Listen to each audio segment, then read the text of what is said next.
when the king struck the sea and his own men. In the heroic tale of the 300 Spartans, he appeared for only a few minutes, but left a lasting impression: absolute power, cold-blooded brutality, and contempt for anyone who dared defy him. His name was Xerxes, the king of the mighty Persian Empire. A man named Pythias knelt before him, trembling, offering gold and silver in exchange for one small favor: to spare his youngest son from the battlefield. But before Xerxes, there was no room for negotiation. As punishment for incomplete loyalty, the king ordered the boy to be cut in half and forced tens of thousands of soldiers to march between the two halves, a blood-stained lesson that law did not require justice, only obedience. When the floating bridge was destroyed by the waves, he didn't blame the engineers, but punished the sea itself. Xerxes ordered 300 lashes upon the water, cast shackles into the ocean, and commanded his men to curse the god Poseidon. Even unseen enemies would not be spared. This story is not just legend. It marks the beginning of a bloody chapter in history, where law was no longer a limit on power, but a tool for torture, intimidation, and total control. Welcome to the reign of fear, a time when the price of loyalty was your own life. Prologue: The King and the Cost of Power. There are kings who rule with reason, others rule with religion, but Xerxes, he ruled with fear. When Darius the Great passed away, the legendary throne of the Achaemenid Empire, the largest empire the world had known, was passed down to his son. Xerxes the Stern. History does not remember him for glorious victories or humanitarian reforms. It remembers him as the most vivid embodiment of absolute power, a king whose every word became law, and whose every act of defiance was crushed under his heel. Not long after taking the throne, Xerxes launched his invasion of Greece. To modern eyes, he may be remembered as a military failure, the man who lost the Battle of Salamis and was forced to retreat in disgrace. But that doesn't erase a darker truth. He ruled his empire with an iron fist, to the point where even death became a spectacle of control. Consider the story of Pythias, a wealthy merchant living under Xerxes' reign. In a grand display of loyalty, he donated a significant portion of his fortune to support the king's war effort. But when he made a single request, to keep his youngest son at home, as he was old and frail, he paid with the life of that very child. Xerxes ordered the son to be cut in half, his remains placed on either side of the road for the entire army to march through. It wasn't a punishment. It was a message carved in flesh. Loyalty is not a negotiation. Under Xerxes, the law was no longer a guide or a shield. It was a weapon, a sharpened blade used to sever all disobedience. He did not seek love. He demanded submission, and that demand was etched into the bodies and minds of his people, a pure, paralyzing fear, maintained through violence and blood-soaked example. But if men could be punished for lacking loyalty, what happens when nature itself dares to defy the king? The punishing the sea when nature itself must obey. When the sea dared to destroy his bridge, Xerxes didn't rebuild it. He punished the ocean itself. Before the fateful Battle of Salamis, where the Persian fleet was crushed by the Greeks, Xerxes had embarked on a daring project: the construction of 2 floating bridges across the Hellespont to march hundreds of thousands of troops into Europe. It wasn't just an engineering feat, it was a symbol of his ambition to conquer. But then, the sea rose.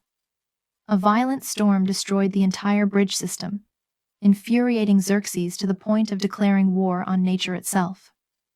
In a punishment ritual unlike anything before, he ordered 300 lashes to be struck upon the waves, cast iron shackles into the waters as if to imprison an invisible traitor, and commanded his men to hurl insults at Poseidon, the Greek god of the sea. This was not superstition, nor was it a fleeting moment of rage. It was a declaration of absolute control, a form of power imposed not just on people, but on nature and the cosmos. The sea, faceless, will-less, was forced to kneel before the will of one man. His officials stayed silent. His soldiers trembled. No one dared to question him, for now they understood. If even the waves could be whipped, then they were nothing. But if nature itself was seen as a rebel, what punishment awaited those humans who dared disobey the king? Punishment and torture under Xerxes. In a world where death was not enough to repay a crime, the human body became a spectacle.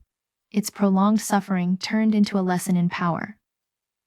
The Achaemenid Empire under Xerxes was not only famed for its wealth and authority, but also for its horrifying arsenal of punishments.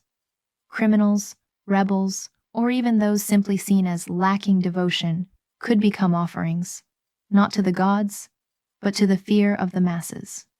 The forms of torture under Xerxes were truly gruesome, being hung upside down until death, flaying while still alive, impalement, or burial with venomous snakes.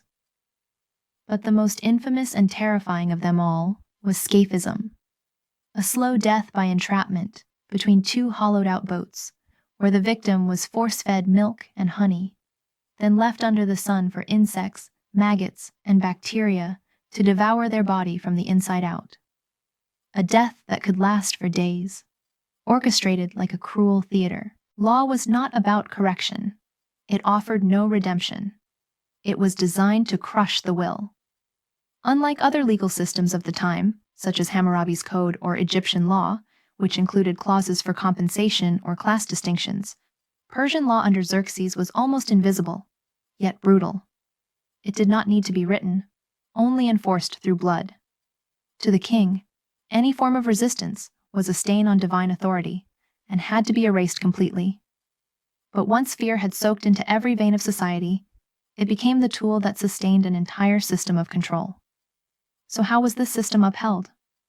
Who were the ones entrusted with carrying out the will of a king believed to be part god? The bureaucracy enforced loyalty. In Xerxes' empire, there were no officials, only obedient subjects. Unlike the early democratic experiments in the West, Persia's ruling system was built upon absolute centralized power. At the top stood the king, believed to possess divine blood, and beneath him were the satraps, or governors, appointed directly by the royal court. But the title came with no real autonomy.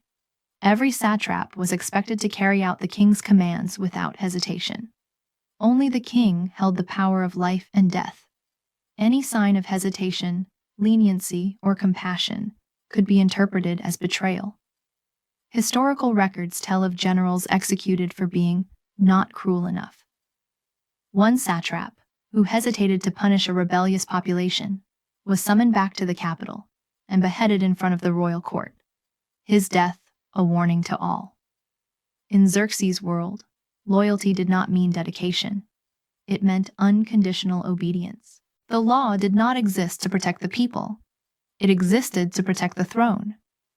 Every punishment served not the cause of justice, but the preservation of one belief, that there was only one will, the king's.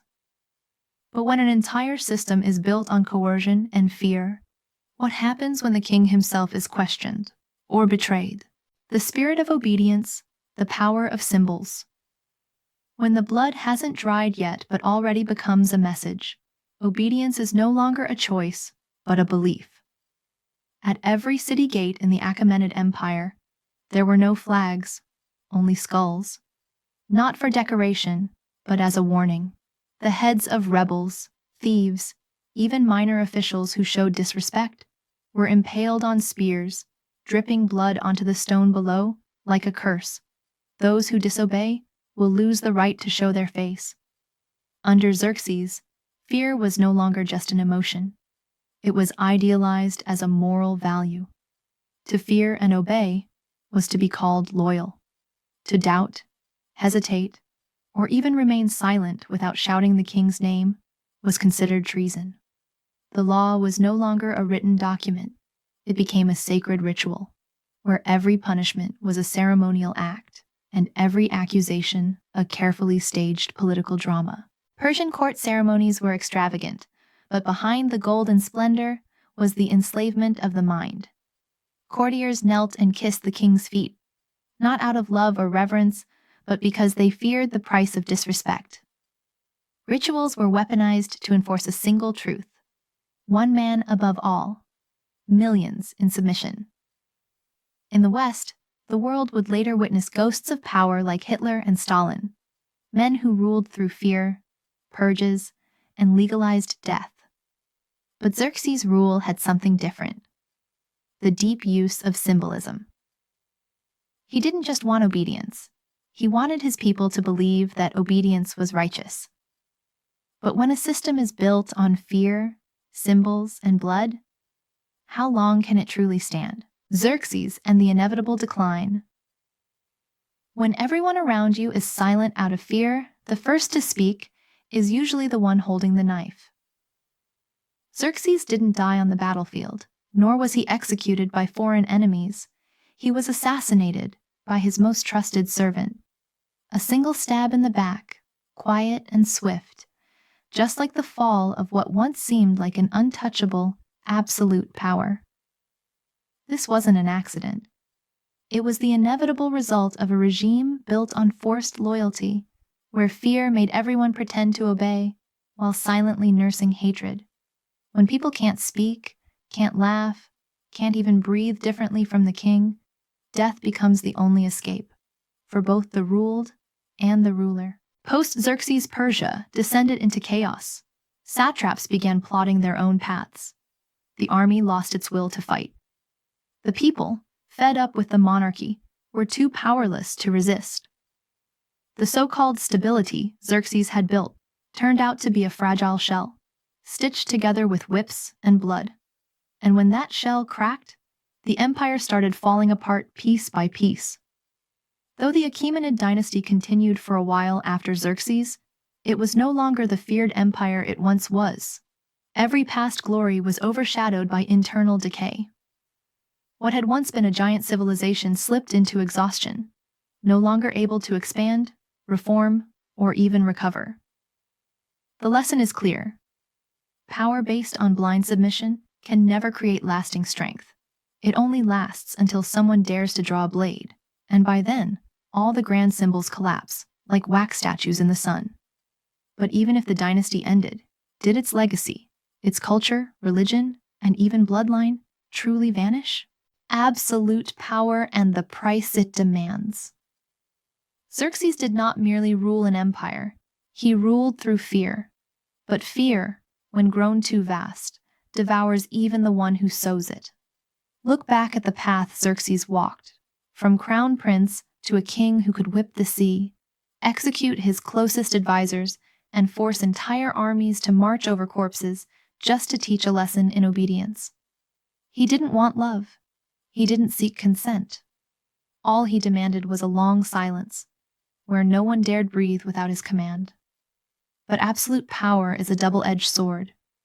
It may forge temporary stability, yet plant the seeds of rebellion, betrayal, and collapse. From Pythias to the crashing seas, from chilling court rituals to his own death by betrayal, every thread leads to one truth. When the law no longer limits power, but power becomes the law, no one is safe, not even the king himself. And so, a final question for you, living in the 21st century, in a modern world. Has power truly escaped the shadow of fear, or has it simply learned to wear a better disguise?